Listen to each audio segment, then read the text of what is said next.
The first step towards achieving your dreams is having the right coach. Get the best education with forensic classes by Diksha and make your NET forensic exam dreams come true.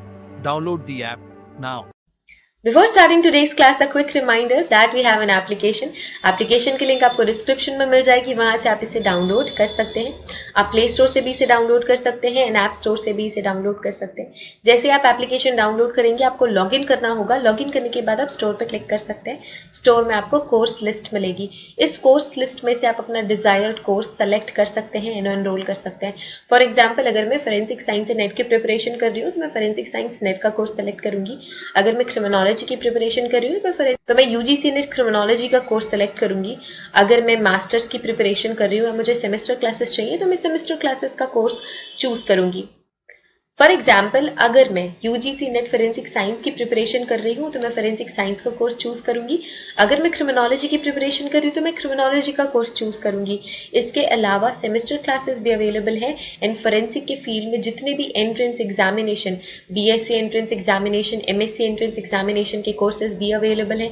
इसके अलावा scientific officer, scientific assistant के courses भी available हैं. तो आप अगर किसी भी एंट्रेंस एग्जामिनेशन, किसी भी कॉम्पिटिटिव एग्जामिनेशन की प्रिपरेशन कर रहे हैं फोरेंसिक साइंस या क्रिमिनोलॉजी के फील्ड से, तो वो सारी की सारी क्लासेस आपको सिर्फ और सिर्फ मिलेंगी हमारे एप्लीकेशन पे. तो हमारा एप्लीकेशन डाउनलोड आप कर सकते हैं. Get to download our application and start your preparation with us. So basically we have two types of courses in our application, video lecture course and study material course. So video lecture course में आपको सारी की सारी चीजें मिलती हैं. Video lectures, PDF, study material, mock test, previous year question paper, everything.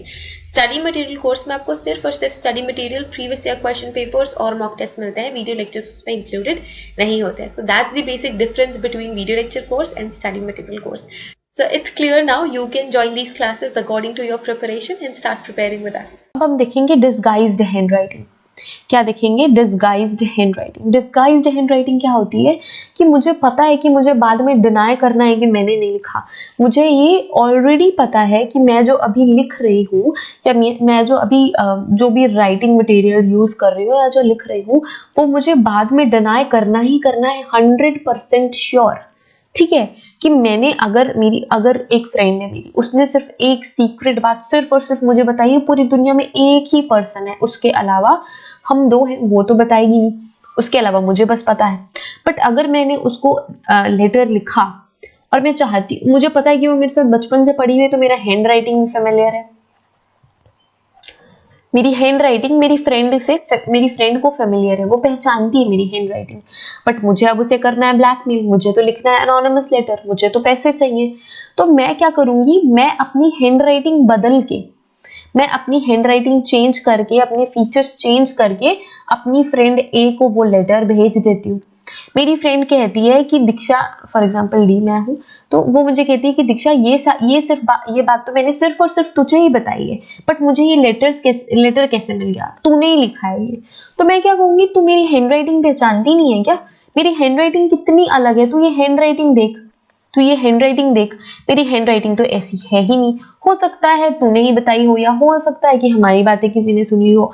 तो मैं इस माइंड सेट से ही वो लिख रही हूँ कि मुझे बाद में डिनाई करना है, मुझे कहना है कि मैंने लिखा ही नहीं. बट रियलिटी में मैंने ही लिखा है, मॉडिफाई करके अपनी हैंड राइटिंग, चेंज करके अपनी हैंड राइटिंग. बट मैं उसे डिस्गाइज कर रही हूँ.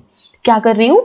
डिस्गाइज कर रही हूँ, ये कह के कि तू तो मेरी हैंड राइटिंग पहचानती है, हैंड राइटिंग देख, मेरी तो हैंड राइटिंग नहीं है, मैंने तो नहीं लिखा है ये. तो ये होता है डिस्गाइज्ड हैंडराइटिंग. ठीक है. अ डिसऑनेस्ट पर्सन. तो जो पर्सन डिसऑनेस्ट है, जो झूठा है, साइन और राइट्स, या तो वो सिग्नेचर करता है या तो वो कुछ लिख रहा है. तो सिग्नेचर भी अगर वो मॉडिफाई करके या चेंज करके लिखता है, या हैंड राइटिंग भी या राइटिंग जो भी है उसकी, वो भी चेंज करके अगर वो लिखता है, ये पर्पस के साथ कि वो बाद में मुकर जाएगा, with the period intention to deny it later. पहले से आपका ये इंटेंशन है कि मुझे बाद में मुकर जाना है इस बात से कि मैंने साइन नहीं किया, मैंने नहीं लिखा, तो आप डिसऑनेस्ट पर्सन तो हो ही गए भाई, डिसऑनेस्ट पर्सन हो गए. लेकिन उसके साथ साथ आप जो हैंड राइटिंग, आपने जो सिग्नेचर किया, आपने जो राइटिंग लिखी, आपने क्या किया, डिस्गाइज किया किसी भी पर्सन को. तो वो जो हैंड राइटिंग है जो आपने झूठ मूठ में बना के लिखी हुई है, वो कौन सी हैंड राइटिंग कहलाएगी? वो कहलाएगी डिस्गाइज्ड हैंड राइटिंग. क्या कहलाएगी? डिस्गाइज्ड हैंड राइटिंग कहलाएगी. क्लियर है? अब कैरेक्टरिस्टिक फीचर्स हैं, कुछ कैरेक्टरिस्टिक फीचर्स हैं डिसगाइज्ड हैंडराइटिंग के। कुछ कैरेक्टरिस्टिक्स फीचर होंगे। अब ज्यादा से ज्यादा कोई भी पर्सन अपनी हैंडराइटिंग बदल रहा है या अपनी हैंडराइटिंग चेंज कर रहा है तो क्या कर सकता है? बहुत ज्यादा स्मार्ट तो है नहीं कि 2 हैंडराइटिंग है उसकी, तो वो थोड़ा बहुत मॉडिफिकेशन करेगा। तो क्या क्या मॉडिफिकेशन कर सकता है? चेंज इन स्लैंट, तो वो स्लैंट में चेंज कर सकता है कि अगर वो टेढ़ा मेढ़ा लिखता है तो वो कोशिश करके सीधा लिखेगा। ठीक है, स्लैंट में चेंजेस आ सकते हैं। साइज बदल सकता है लेटर का। अगर मैं स्मॉल स्मॉल लिखती हूँ,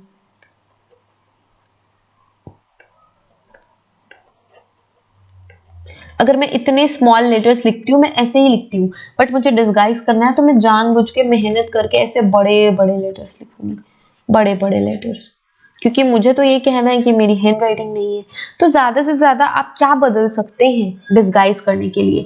तो आप स्लैंट बदल सकते हैं अपनी हैंड राइटिंग का, आप साइज बदल सकते हैं, लेटर्स चेंज कर सकते हैं। जैसे कि अगर आप यूजुअली ए ऐसा बनाते हैं तो आप ए ऐसा बना सकते हैं, अगर आप यूजुअली एफ ऐसा बनाते हैं तो आप ऐसा एफ बना सकते हैं। तो लेटर्स में चेंजेस ला सकते हैं, साइज बड़ा या छोटा कर सकते हैं, स्लैंट में चेंजेस ला सकते हैं, वर्ड्स में भी बदल सकते हैं, आप वर्ड्स भी चेंज कर सकते हैं। फिगर्स, तो जैसे कि कुछ फिगर्स होते हैं या फिर आप फिगर्स यूज करते हैं लिखने के समय पे, आप ज्यादा फिगर्स का यूज करते हैं, तो या तो आप वो अपनी हैबिट बदलेंगे intentionally at that particular time. तो ये सारी चीजें आप कर सकते हैं। आप अपने आर्म चेंज कर सकते हैं। आप यूजुअली लेफ्ट हैंड से लिखते हैं, बट अगर आप डिस्गाइज्ड लेटर लिख रहे हैं, अगर आप एनोनिमस लेटर लिख रहे हैं और डिस्गाइज करना चाहते हैं किसी भी पर्सन को, तो आप अपना आर्म चेंज कर सकते हैं। आप दूसरे हाथ से लिख सकते हैं। आप यूजुअली लिखते हैं किससे? लेफ्ट हैंड से, बट आप लिख रहे हैं राइट हैंड से। या अगर आप यूजुअली लिखते हैं राइट हैंड से तो आप लिखेंगे लेफ्ट हैंड से, वाइस वर्सा। ठीक है, change in speed in between, तो आप चेंज स्पीड में चेंज करेंगे कि आप राइटिंग चेंज करने के लिए शुरू में जल्दी जल्दी लिखेंगे, फिर बाद में धीरे धीरे लिखेंगे, फिर जल्दी जल्दी लिखेंगे, फिर धीरे धीरे लिखेंगे, फिर जल्दी जल्दी लिखेंगे, फिर धीरे धीरे लिखेंगे। तो ये जो चेंजेस है ना, स्पीड में चेंजेस, अपनी हैंड राइटिंग को चेंज करने के लिए ये आप कर सकते हैं। शेप ऑफ कैपिटल लेटर्स, जैसे मैंने बोला, आप जैसे कैपिटल लेटर्स बनाते हैं, फॉर एग्जांपल आप ए ऐसा बनाते हैं तो कैपिटल ए आप ऐसा बनाएंगे, फॉर एग्जांपल आप बी ऐसा बनाते हैं तो आप बी ऐसा बनाएंगे। तो आप कैपिटल लेटर्स में चेंज कर सकते हैं। अगर आप टी ऐसा बनाते हैं तो आप टी ऐसा बनाएंगे। तो आप कैपिटल लेटर्स को चेंज कर सकते हैं एंड यूज देम डिस्क्रिमिनेटली, या तो आप उसको बिल्कुल बुरे वे में, बिल्कुल गंवारों की तरह यूज कर सकते हैं। डिस्क्रिमिनेटली कैपिटल लेटर्स, स्मॉल लेटर्स का यूज करते हैं। जैसे कि आपको पता है कि स्टॉप के बाद, जैसे कि आपने लिखा, थोड़ा सा क्लियर करते हैं, जैसे कि आपने लिखा आई एम गुड, यहाँ पे फुल स्टॉप, ठीक है, ये स्टॉप है। फिर आप लिखते हैं हाउ आर यू, ठीक है, बट आपको पता है कि स्टॉप के बाद जो नेक्स्ट वर्ड आप कैपिटल में लिखते हैं, वर्ड आप जो लेटर है, वर्ड नहीं कहना चाहिए, जो लेटर है आप कैपिटल में लिखते हैं, बट आप अपनी हैंड राइटिंग चेंज कर रहे हैं तो आप ऐसे लिख देंगे आई एम गुड, यहाँ पे स्टॉप है, फिर यहाँ पे आप ऐसे लिख देंगे, क्योंकि आपको capital letters and small letters में गड़बड़ी करनी है, जस्ट टू प्रूव कि आपने नहीं लिखा है। इसके अलावा पैराग्राफ्स आप अवॉइड करेंगे, पंक्चुएशन मार्क ढंग से नहीं लगाएंगे, स्पेलिंग भी गलत सलत लिखेंगे, गलत स्पेलिंग लिखेंगे, बिगड़ी हुई स्पेलिंग लिखेंगे। इंट्रोड्यूसिंग फेक ट्रेमर, आप फेक ट्रेमर भी इंट्रोड्यूस कर सकते हैं अगर आपको किसी को डिस्गाइज करना है तो। चेंज इन पिक्टोरियल इफेक्ट, अब इतनी सारी चीजें आप एक ही साथ करेंगे तो पिक्टोरियल इफेक्ट तो खराब हो गया ना, पिक्टोरियल इफेक्ट तो गंदा ही होगा, तो पिक्टोरियल इफेक्ट चेंज हो जाएगा, गंदा हो सकता है, गंदा ही होगा। तो आपका जैसा हैंड राइटिंग है उससे घटिया पिक्टोरियल इफेक्ट बनेगा, तो बुरी पिक्टोरियल, तो चेंज तो हो गई, पिक्टोरियल इफेक्ट भले ही बुरी में हुई है बट चेंज हुई है। जो स्लो स्पीड है, आप स्पीड भी स्लो करके लिख सकते हैं चेंज करने के लिए। आप स्पेसिंग अब नॉर्मल करेंगे कि आप अब नॉर्मल स्पेसिंग करेंगे, आप नॉर्मली लिखते हैं ABNO और MAL, तो ये आपकी नॉर्मल हैंड राइटिंग है, बट आपको तो डिस्गाइज करना है तो आप ऐसे लिखेंगे, ठीक है। तो आप एबनॉर्मल स्पेसिंग देंगे, लैक ऑफ रिदम, अब इतना सब कुछ करेंगे तो रिदम बिगड़ ही जाएगा, क्या हो जाएगा, रिदम बिगड़ जाएगा। अच्छा, तो एक स्टूडेंट ने आज ही पूछा था कि रिदम और स्टाइल में डिफरेंस।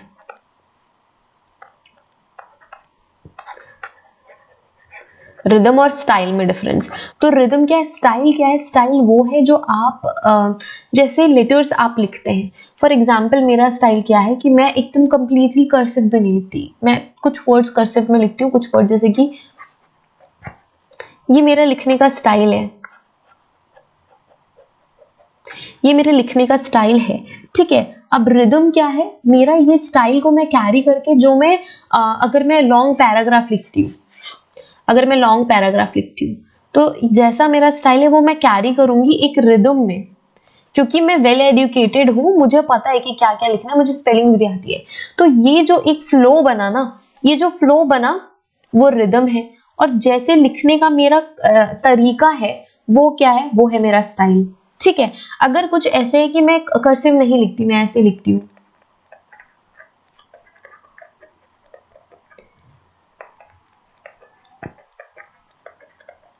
तो ये एक डिफरेंट स्टाइल हो गया।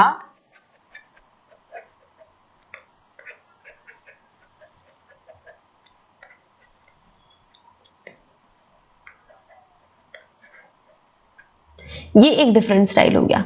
तो ये आपका स्टाइल है, the way you form your words and sentences. तो उस वर्ड एंड सेंटेंसेस का फिर जब आप एक पैरा लिखते हैं तो वो जो फ्लो बनता है ना, वो होता है रिदम।